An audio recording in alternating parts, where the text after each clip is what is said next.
They say grief makes you weak. They've never met me. The day the bank teller told me my account was empty, the floor shifted under my feet. $60,000, 2 years of night shifts, gone. I stumbled outside, clutching the useless statement like it was a lifeline. Mom was leaning against Dad's car, sunglasses on, smiling. 60 grand? You weren't going to save him anyway. Dad didn't even blink. Vacations last. Kids die. I dropped to my knees on the hot pavement, not from defeat, from rage. That was the moment I decided they'd never stand in the sun again without a shadow. It wasn't always like this. There was a time I thought they loved me. When my son was born, I remember Mom holding him, calling him her little prince. Dad promised, "We'll always have your back." I believed him. But love turned conditional. Every request for help came with a tally of what I owed them. When my son got sick, they offered sympathy, not money. So I worked. Every overtime shift, every weekend. I told them nothing about the savings. I thought hiding it would keep it safe. I underestimated their greed. The first clue was a bank notification. Small withdrawal, $500. I told myself it was a glitch. Then $3,000. I called the bank. They said it was authorized, joint account access I didn't even know they had. My father's name was on the paperwork, my mother's signature beside it. I didn't cry, I didn't scream, I let my voice stay flat as I thanked the bank manager. Because fury is useless if it's not strategic. I started planning. First, I pulled every medical and financial record related to my son, made copies, stored them in 3 different places. Second, I traced every withdrawal. The destination? A luxury travel agency. Bookings for a Mediterranean cruise, 5-star hotels. I didn't cancel them, not yet. Third, I called my lawyer. Asked about elder financial abuse laws, fraud statutes, and civil claims.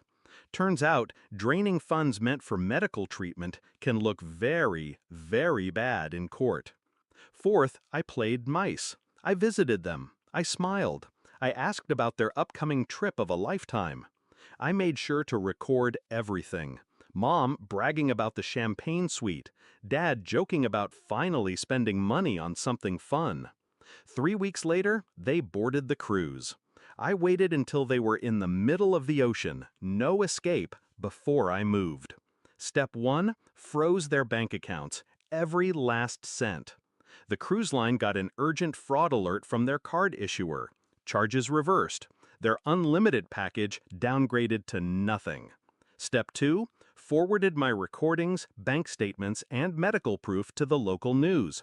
Headline, Couple Steals Cancer Fund from Grandson for Vacation. Their faces plastered everywhere. Comment section, a public execution. Step 3, filed a criminal complaint and civil lawsuit simultaneously. Served them at the port the moment they docked. Cameras were there. Their humiliation went viral. The confrontation wasn't in some dimly lit living room. It was in a courthouse lobby, under fluorescent lights, the air thick with reporters. Mom's makeup was smeared, her hair limp. Dad's shoulders hunched like a man expecting a punch. "Why?" I asked, loud enough for the microphones. You wouldn't understand," Mom started. "I understand perfectly," I cut in. "You thought my son's life was worth less than your vacation." I handed the reporter next to me a photo of my boy in his hospital bed. They stole from him. The silence that followed was heavier than any shout. The trial was brutal. Every bank transfer, every receipt, every smug comment I'd recorded was played in court. The jury took less than 2 hours to decide. Guilty on all counts. I won the civil case, too. Every asset they owned was liquidated. The house, the car, even the boat Dad loved more than me. The proceeds went straight into a trust for my son's treatment. They left the courthouse in cheap clothes, clutching plastic grocery bags with what little they had left. I didn't follow them. I didn't need to. I knew every door they'd knock on would slam in their faces. My son's still fighting. Some days are harder than others, but he's getting the care he needs now. And every time I sit beside his hospital bed, I think about the day I fell to my knees outside that bank. They thought they'd broken me. They didn't see I was already sharpening the knife. Justice doesn't always come in the form of handcuffs. Sometimes it comes when the people who hurt you realize they'll never escape what they've done. And my parents? They'll never stand in the sun again without my shadow.